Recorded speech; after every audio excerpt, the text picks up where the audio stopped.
삼국사기에는 동명성왕, 즉 동명왕의 기이한 탄생 과정이 기록되어 있다. 천재의 아들 해모수가 어느 날 호련히 유아부인 앞에 나타나 아이를 갖게 했다. 그렇게 해서 부여에서 태어난 주몽은 어려서부터 활쏘기에 능했다. 주몽은 자신을 시기하는 자가 많아 목숨이 위태로워지자 어머니와 상의의 고향을 떠났다. 부여에서 탈출해 남쪽으로 향하던 주몽은 자신과 함께 동부여를 떠난 오이, 마리 협보, 그리고 모든 곡에서 만난 제사, 무골, 묵거와 함께 졸본에 이르러 고구려를 건국했다. 고구려가 건국될 당시 압록강 이북에는 부여가 있었다. 중국의 길림은 고대 부여의 수도다. 부여의 공동묘지였던 모아산 묘지에서는 모두 1000여 기의 부여 무덤이 발굴됐다. 부여 왕성터 한쪽에는 성문의 흔적도 남아있다. 왕성터 옆으로는 송화강이 내려다 보이는 군사 요새인 동단산성이 있다. 왕성터로 밝혀진 이 부근은 부여인 동시에 북부여다. 하지만 주몽의 출발지는 동부여다. 동부여는 부여의 동쪽으로 여러 차례 중심지를 옮겼는데 주몽이 출발한 시기인 기원전후 무렵에는 지금의 돈화 지역으로 추정된다. 돈화에는 금화라고 부르는 금개구리에 대한 전설이 있다. 금화는 주몽이 살던 시기 동부여의 왕이었다. 동부여의 왕 해부루는 고년에서 금개구리 형상을 한 금화라는 아이를 얻었다. 고년은 큰 고기가 사는 연못을 뜻한다. 돈화 북동쪽에는 길이가 40km가 넘는 거대한 자연호수인 경박호가 있다. 경박호에는 금화 전설이 전해지는 산이 있는데 산 중턱에 개구리 모양의 거대한 바위가 있다. 이곳이 금화산으로 한 어부의 꿈에서 유래됐다고 한다. 밤에 낚시를 하다가 금개구리를 봤는데 빛을 발하는 개구리가 경박호 주변을 뛰어다니는 꿈이었다. 꿈에서 깬 어부가 호수 주변을 찾아다녔더니 그곳에서 실제로 금개구리를 보게 된 것이다. 돈화 근교의 성산자산성, 즉 동모산은 대조영이 발해를 건국하고 최초의 도읍으로 정한 곳이다. 이 지역은 주몽과도 관련된 곳으로 구당서에 의하면 이 지역을 계루의 고지라고 한다. 계루는 계루부를 뜻한다. 주몽은 계루부 출신으로 이곳에서 어린 시절을 보내다가 금화왕의 아들과의 세력 경쟁에 밀려서 고구려 건국을 위한 대장정을 떠났다.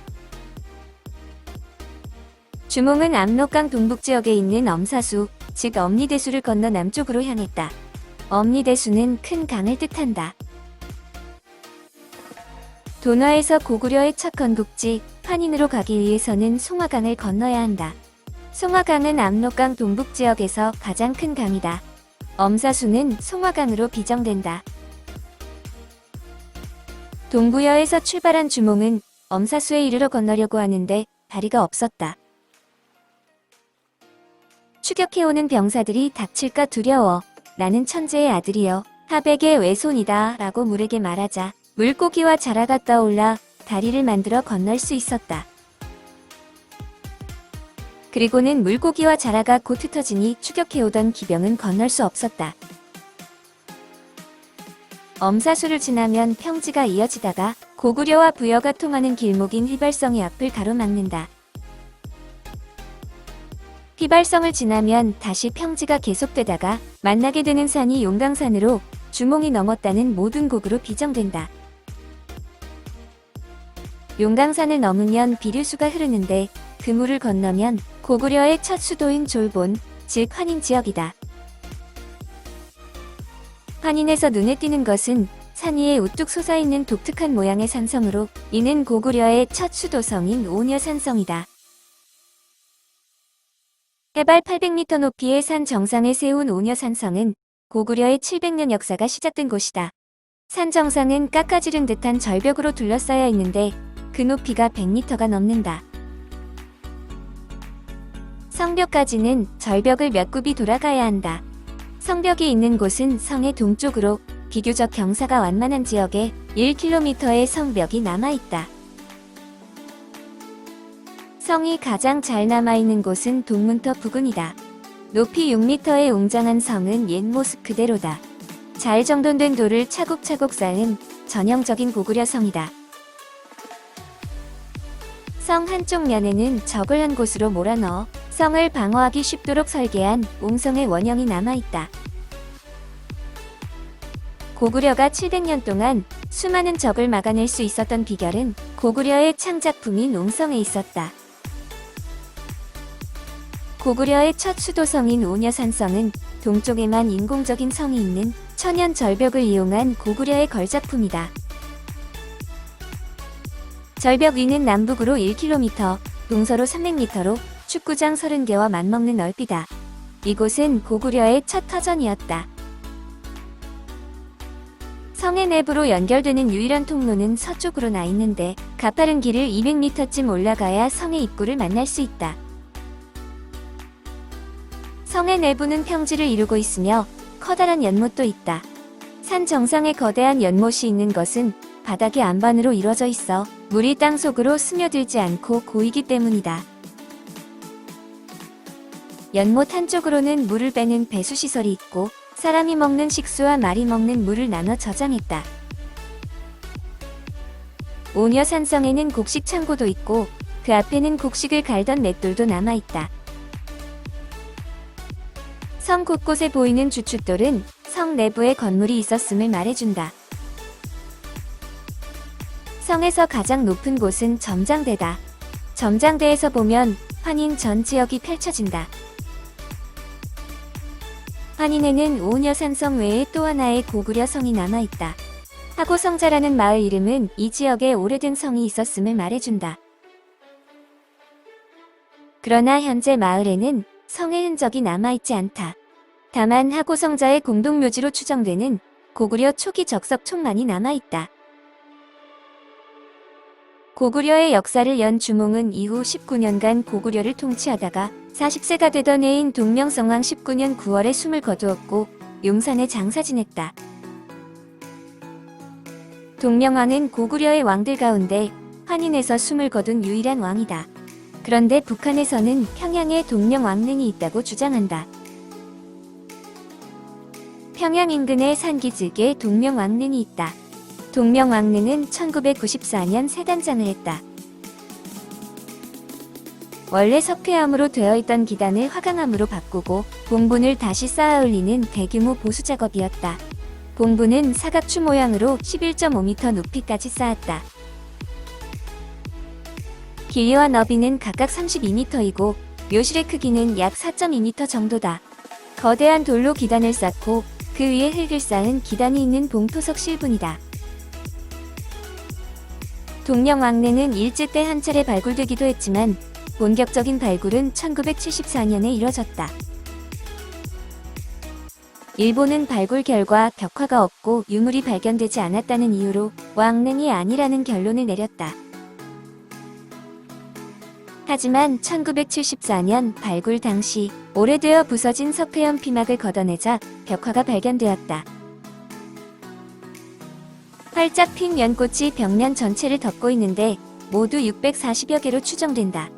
흙을 채로 치기 시작하자 100여 편의 작은 금동 장식품도 모습을 드러냈다. 북한 발굴팀은 는 바로 앞에 구릉지대를 발굴하기 시작했다. 그러자 대규모 사찰터가 발견되었다. 중앙에 탑이 있고 그 주위에 건물이 들어선 1탑 3금당 형식의 전형적인 고구려식 사찰이다. 명문 질그릇에서 발견된 정능사라는 글자는 능을 위한 절이라는 뜻이다.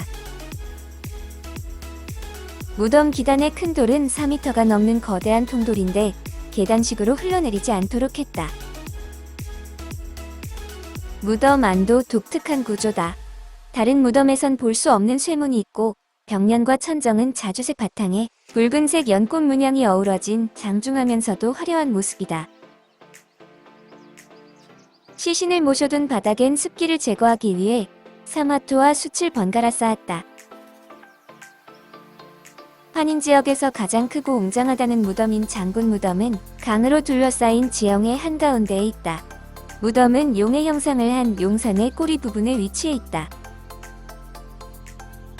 북한은 장수왕이 평양으로 도읍을 옮긴 장수왕 15년에 동명왕의 능도 함께 이장해왔다고 주장한다. 북한은 동명왕릉 이장의 근거로 당시 고구려의 특수한 상황을 들고 있다. 즉, 봉상왕 5년 모용회가 쳐들어와 서천왕의 묘를 파헤치고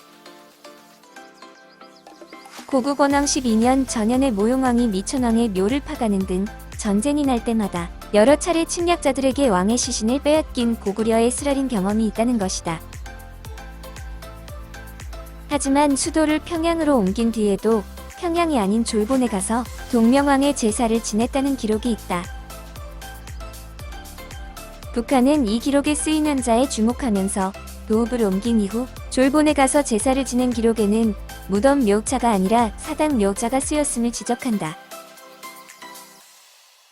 따라서 졸본에 있는 것은 사당일 뿐 평양에 있는 것이 진짜 무덤이라는 것이다. 그러나 이런 해석에 대해 회의적인 시각이 있다. 장군총 발굴 당시 특이하게도 많은 기와 조각이 발견되었다. 무덤 맨 위층 돌에는 기둥을 꽂았던 구멍이 남아있었다. 무덤 위에 기둥을 꽂고 기와를 얹어 건물을 세운 것으로 볼 수 있다. 지금처럼 사당과 무덤을 따로 만드는 것이 아니라 사당이 곧 무덤이었다.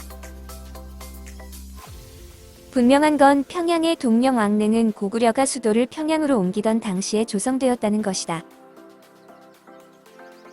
고구려 초기의 무덤은 막돌로 쌓은 적석총이 주류를 이룬다.